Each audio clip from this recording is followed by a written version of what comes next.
नमस्कार.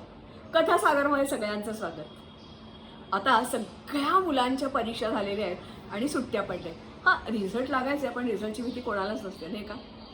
आणि मग जूनला शाळा उजाडेपर्यंत एवढा मोठा प्रचंड कालावधी आपल्या हातामध्ये. या सुट्टीचं करायचं काय? खरं तर हा प्रश्न जसा मुलांना पडतो तसा पालकांना पडतो, ग्रँड पॅरंट ज्याला म्हणतात आजी आजोबा त्यांना पडतो. काही वेळेला ग्रँड पेरेंट नसतील तर कुठेतरी सांभाळायला किंवा ह्याच्यामध्ये पाळणाघरामध्ये मुलं असतील त्या लोकांना प्रश्न पडतो की या मुलांना कसं बिझी ठेवायचं.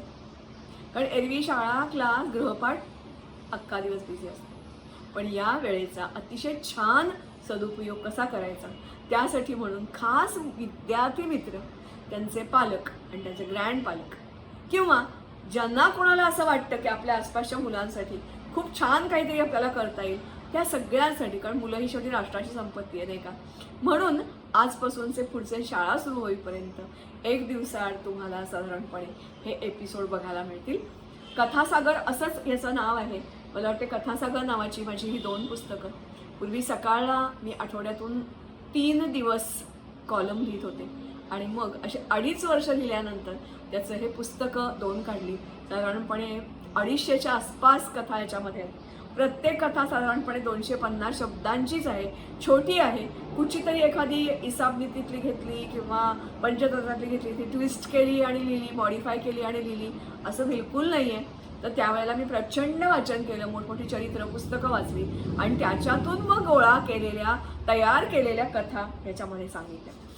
या कथा आपण सांगणार आहोत पण नुसत्या कथा सांगणार नाही आहे. कारण असं म्हणतात ना, once a soldier always a soldier, once a teacher always a teacher. तसं मी शिक्षिका होते, मुख्याध्यापिका होते, हे नाही विसरू शकत. आणि मग आजही मुलांच्यात वावरताना असं जाणवतं की मार्क मिळतात हो सगळ्यांना, पण त्याच्यासाठी जी तंत्र लागतात ती तंत्र मुलांना माहिती आहेत का? नाही. कौशल्य लागतात, त्या कौशल्यात ही मुलं पारंगत आहेत का? नाही. मग ह्या कथांच्या जोडीला प्रत्येक कथेच्या बरोबर काही ना काही काय करायचं ते मी सांगेन. पण तंत्रामध्ये नेमकं काय, तर पाठांतर ते कसं करायचं. नुसतं घोकमपट्टी करायची पण ती कशी करायची त्यालाही असंख्य ट्रिक्स आहेत. मनन आणि चिंतन, त्याचा फायदा काय, मनन चिंतन करायचं म्हणजे काय, एकाग्रता कशी साध्य करायची, वेळेचं नियोजन कसं करायचं, उजळणी कशी करायची, ही सगळी तंत्र आहेत. ही तंत्र आपल्याला वेगळ्या शाळेच्या वेळेला शिकायला वेळ नसला. खरं तर अभ्यास करता करताच ही तंत्र शिकायची असतात. पण किमान आत्ता आपण ही तंत्र शिकायचा प्रयत्न करूया, डायरेक्टली नाही इनडायरेक्टली. त्याचबरोबर काही कौशल्य लागतात. कोणत्याही क्षेत्रामध्ये जा, कोणाला डान्सर व्हायचं असेल, कोणाला ॲडव्होकेट व्हायचं असेल, कोणाला डॉक्टर व्हायचं असेल, कोणाला सैनिक अधिकारी, कोणाला पोलीस अधिकारी, कोणाला फ्रीलान्सर, TV आर्टिस्ट, काहीही व्हायचं असेल, काही किमान कौशल्य प्रत्येकाला लागतात. तुझं श्रवण कसं ऐकायचं, चांगलं कसं ऐकायचं, ऐकलेलं लक्षात कसं ठेवायचं, असं असंख्य गोष्टी. तसं संभाषण बोलायला आलं पाहिजे. मग ते बोलायचं, आघळपघळ बोलायचं, टू द पॉईंट बोलायचं, कोणाशी बोलायचं, त्याच्यावर आपल्याला त्याची आपली भाषा सगळं बदलता आलं पाहिजे. देहबोली त्याच्याबरोबर काम केली पाहिजे. त्याचबरोबर आपल्याला वाचन प्रचंड करता आलं पाहिजे आणि लेखनही करता आलं पाहिजे. हे लेखनसुद्धा वेगळ्या प्रकारचं असतं, ती कला असते, सगळ्यांना जमतं असं नाही. काही जण म्हणतात ते बोलायला सांगा, यायला नाही जमणार. कारण लिखाण करणं, जे काही मनात आहे ते शब्दात उतरवणं खरंच खूप कठीण आहे. आणि या सुट्टीचा उपयोग आपण त्याच्यासाठी करून घेणार. कल्पनाशक्ती आपल्याकडे असतेच असते, तर विस्तार कसा करता येईल, ती कशी वापरता येईल. त्याचबरोबर विचार करण्याची पद्धती, मुद्देसूद बोलण्याची, मुद्दे मांडण्याची पद्धती, तसंच असं म्हणतात तसं केल्याने देशाटन पंडित मैत्री सभेत संचार. तसं ह्या कथासागरच्या कथा ऐकताना तुम्हाला अनुभव येईल.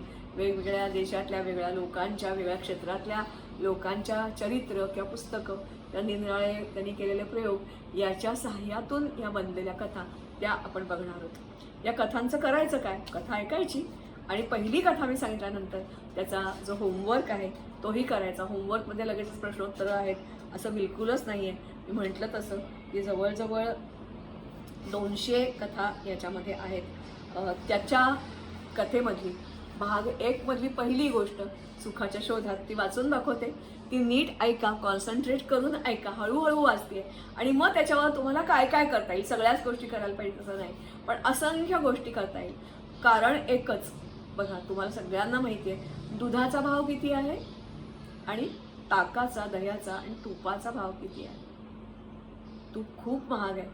दुसरी गोष्ट, दूध पटकन खराब होतं, नाही उकळलं तर एका दिवसात काही तासात उन्हाळ्यात खराब होतं. तूप मात्र जितकं जुनं तेवढं चांगलं, कारण त्याच्यावर प्रक्रिया केलेली असते. तसं गोष्ट ऐकल्यावर त्याच्यावर जेवढ्या प्रक्रिया कराल तेवढी ही गोष्ट तुमच्यात मुरत राहील. आणि नुसती मुरत राहील याचा अर्थ कसा, की तुम्हाला ती सांगता येईल असं नाही, तर तुम्हाला त्याचा जो खरा आयुष्यात कसा आणि कुठे केव्हा उपयोग करायचा तो आत्ताच नाही, आयुष्यात कधीही सांगते. गोष्टीचं नाव आहे सुखाच्या शोधात. एका गावात एक सुखी समाधानी माणूस राहत होता. कोणाशी भांडण नाही, तंटा नाही, कोणावर राग नाही, कोणतीही परिस्थिती येऊन देत हसून स्वीकारणार. एकदा त्याला एक स्वप्न पडलं बरं का. स्वप्नात देवाने त्याला सांगितलं की मी तुझ्या खूप प्रसन्न झालो आहे आणि तुला एक जादूचा मी पेला देणार आहे. सकाळी उठून पाहतो तो काय समाधानी मनुष्य, खरंच त्याच्या उशाशी एकदम छान नक्षीदार पेला होता. त्या पेल्याची गंमत अशी होती की त्या पेल्यात अश्रू पडले रे पडले तसे मोती होणार होते. पण त्याला तर रडूच येत नव्हतं, कारण तो समाधानी माणूस होता ना. त्याला वाटलं मी काय कम नशिबी आहे, एवढा पेला जवळ आहे पण तरी मला मोती मिळू नयेत. अचानक त्याचे डोळे भरून आले आणि नकळत त्याच्या गालावरून अश्रू ओघळले आणि ते त्या पेल्यात पडले. आणि काय मजा, आश्चर्य, त्या पेल्यात खरंच मोती जमा झाले. तो हर्षभराने वेडाच झाला. हर्षाच्या नादात, आनंदाच्या नादात आणखीन अश्रू आले, आनंदाश्रू आले, त्याचेही मोती झाले. त्याला आता किती नाचू, किती सांगू, कोणाला काय करू असं होऊन गेलं. पण त्याच्यामुळे आणखीन एक गंमत झाली बरं का. ती म्हणजे ह्या मोत्यांच्या नादात त्याचा मूळ स्वभाव हरवला, समाधान लोप पावलं. छोट्या छोट्या गोष्टीचं तो वाईट वाटून घ्यायला लागला, दुःख करेल, अश्रूंचे मोती होत होते. खूप पैसा मिळू लागला, कारण ते मोती घरात कसे ठेवायचे, तो विकायचा. प्रचंड श्रीमंती आली, मोठा बंगला, गाडी, सगळं काही आलं, दाग दागिने. आता त्याला पैशाची हवस सुटली. आता काय करावं म्हणजे जास्ती मोती मिळतील, काय करावं म्हणजे जास्ती अश्रू गळतील, याचाच तो रात्रंदिवस विचार करायला लागला. आणि एके रात्री तर त्यांनी मजाच केली. गंमत म्हणजे अश्रू अनावर कधी होतील या विचारात असताना कधी त्याच्या हातात सुरा आला आणि तो सुरा त्याने बायकोच्या गळ्यावर चालवला. त्याचं त्यालाच कळलं नाही. त्याने सपासप पार केली.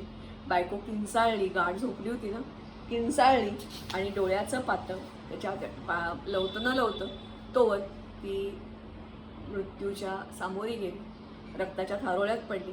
आता मात्र हा सुखी समाधानी पहिला असणारा आणि आता पैशाच्या मोहात पडलेला माणूस हा जागा झाला. त्याच्या डोळ्यात पाणी खळेना. मी काय केलं हे असं त्याला वाटायला लागलं. गंमत म्हणजे त्याच्या हातातला पेला अश्रूंनी भरून भरभरून वाहत होता. मोती घरभर झाले, रस्त्यावरही सगळीकडे धावू लागले. बस, गोष्ट संपली. गोष्ट संपली आणि मनात आलं की खरंच त्या माणसाला सुख मिळालं का, खरोखरी मिळालं की नाही कोण जाणे. पण आपल्या आसपास असे सुखाच्या मागे धावणारे किती असतात. दुधात भेसळ करणारे, शेतकऱ्यांना खोटी बियाणे विकणारे, प्रदूषणाला विद्रूप करणारे, झाडं कापणारे, आवाच्या सवा फी आकारून खोटी आमिष दाखवणारे, खोट्या जाहिराती करणारे, क्रीम लावा आणि फेअर बना, किंवा हे तेल लावा आणि डोक्यावर तुमचे केस जे आहेत टक्कल ते होईल, अमुक करा चांगली तब्येत मिळवा, अमुक अंगठी घाला, अमुक कळेल, एक ना दोन. खरं तर कित्येकदा असंही वाटतं की त्यांना इतरांचे अश्रू, स्वतःचे नाही बरं का, इतरांचे अश्रूचे मोती करणारा पेला त्यांना गवासलाय का काय? तुम्हाला काय वाटतं? आणि तुम्हाला जसा पेला मिळाला तुम्ही स्वीकारेल का? बस छोटीशीच गोष्ट. आता ह्या गोष्टीचं तुम्ही काय काय करू शकाल बघा. ही गोष्ट आहे त्याची कविता करू शकाल, गोष्ट आहे त्याचं गाणं करू शकाल, गोष्ट आहे त्याचे चित्र काढू शकाल. ही जी गोष्ट आहे ती इतरांना नॅरेट कराल. ही 250 शब्दांची गोष्ट होती, तुम्ही त्याला तिखट मीठ लावून त्या माणसाचा पोशाख, गावाचं नाव असं काही काही करून त्याला पर्सनलाइज करून इतरांना सांगू शकाल, लिहून काढू शकाल. मराठीत गोष्ट सांगितली त्याचं हिंदी किंवा इंग्लिशमध्ये भाषांतर करून लिहून काढू शकाल. अतिशय छान तुम्ही चित्राच्या रूपाने ती प्रेझेंट करू शकाल, नाटकाच्या स्वरूपात तुम्ही करू शकाल. हे सगळं करणं म्हणजेच गोष्टीवर प्रक्रिया करणं. आणि तुम्हाला जाणवेल की अशी जेव्हा तुम्ही प्रक्रिया कराल ना, तेव्हा ही गोष्ट तुमच्या मगाशी म्हटल्याप्रमाणे मेंदूत तर रुजेलच रुजेल, हृदयात पण रुजेल आणि आयुष्यात तुम्ही अतिशय छान माणूस होण्याच्या दृष्टिकोनातून पाऊल टाकलेलं असेल. ही कथासागरमधली पहिली कथा कशी वाटली ती सांगा. मला असं वाटतं की सगळे जे जे कोणी ऐकणार आहेत त्यांना प्रत्येकालाच ही उपयोगी पडणार आहे, वय काही असू दे. पण आपल्या अवतीभोवती जर मुलं असतील तर त्यांना आत्ता सांगितलं तसं या कथेवर प्रक्रिया करायला सांगा. मुलांचा छान वेळ जाईल, 1 दिवस 2 दिवस कसे जातील कळणारच नाही, तो दुसरी कथा आलेली असेल. आणि अख्खी सुट्टी मगाशी म्हटल्याप्रमाणे वेगवेगळी तंत्र अभ्यासाची आणि वेगळी कौशल्य आपोआप त्याच्यात तुम्ही पारंगत व्हाल. नमस्कार आणि धन्यवाद. लाईक करा, सबस्क्राईब करा आणि इतरांना फॉरवर्ड करा. कथासागरच्या या भागामध्ये मी इथेच थांबते. मी मगाशी म्हटल्याप्रमाणे सुट्टी आहे, तोपर्यंत 1 दिवसात जमेल असं मला वाटतंय आत्ता तरी. याच्यातलीच कथा मी वाचून दाखवणार आहे. प्रस्तावना एवढी असेल असं नाही. नमस्कार, धन्यवाद.